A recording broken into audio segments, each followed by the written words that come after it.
In this video, we take a detailed look at a very rare 1982 Kone Marryat Scott. This lift is extremely rare. This is from the changeover period when Kone took over Marryat Scott, and was before Kone completely took over, dominated the company and turned it into just the regular modern day Kone, which is pretty much an international company. Kone took over Marryat Scott in 1979 as a means of entry to the UK market, taking over an existing lift company. Then they pretty much wiped out everything of that old lift company, and then just brought in Kone, and after about 1983, I think it was roughly, Kone pretty much dominated everything, and the UK Kone is another branch of Kone, installing the exact same lift as everywhere else in Europe. But for that very short period when they took over Marryat Scott in 1979, before I managed to completely take over a company and just turn it into an international brand, in that very short period, they called themselves Kone Marryat Scott, and they installed very interesting lifts. The lifts pretty much just look like Marryat Scott's. They're Marryat Scott classic looking lift cabs. The logic, I'm not actually sure because I've never seen that logic before, and the motor is a Kone motor. So a very interesting lift. Let's start this video off by taking a ride in it.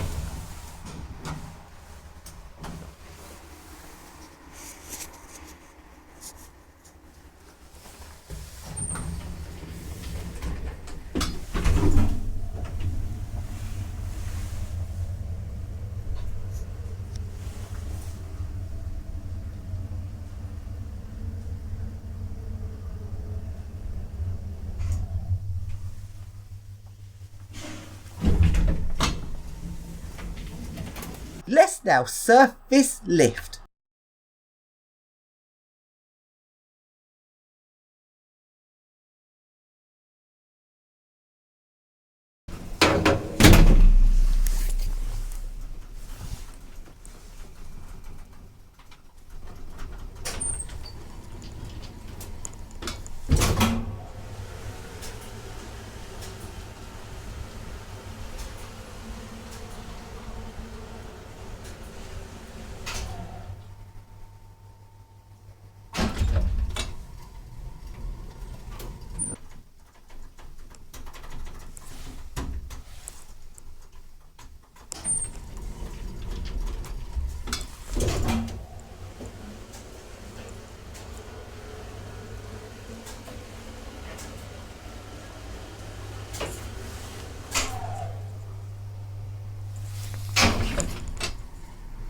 Now, let's take a look at the motor room. Let's take a look at the lift logic. I've never seen this logic before. I do not know if this was a Marryat Scott logic or was a Kone logic. So I've never actually seen a 70s Marryat Scott logic. I've only ever seen a 1920s to 1960s Dewhurst slate logic, which is so heavy duty and beefy looking. In the 70s, I believe Marryat Scott moved on to another logic. I'm not sure what it is. Possibly an Ice Cube logic, so maybe this is that 70s logic, but I've never seen a 70s Marryat Scott logic, so I can't comment on this. If we take a look at the motor is a Kone motor. So very interesting bits of parts here. Another interesting thing to point out is in, I think roughly around 1983, I don't know exactly when, there's actually a breakaway from Kone Marryat Scott, where lift engineers who'd worked for Marryat Scott, who really loved the sort of internal UK feel of manufacturing and producing lifts. It's a very much a classic old school UK lift company, and Kone just took away all their manufacturing, turned it into an international brand that is like Kone today. And several engineers were so disgruntled at that, they broke away and formed their own lift company called Associated Lift Services. They didn't actually last that long, simply because I don't think Associated Lift Services had much means of actual manufacturing, so they were mainly reselling fiss and parts. Anyway, back to the rare Kone Marryat Scott, and let's now make this lift move.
don't know how to do that.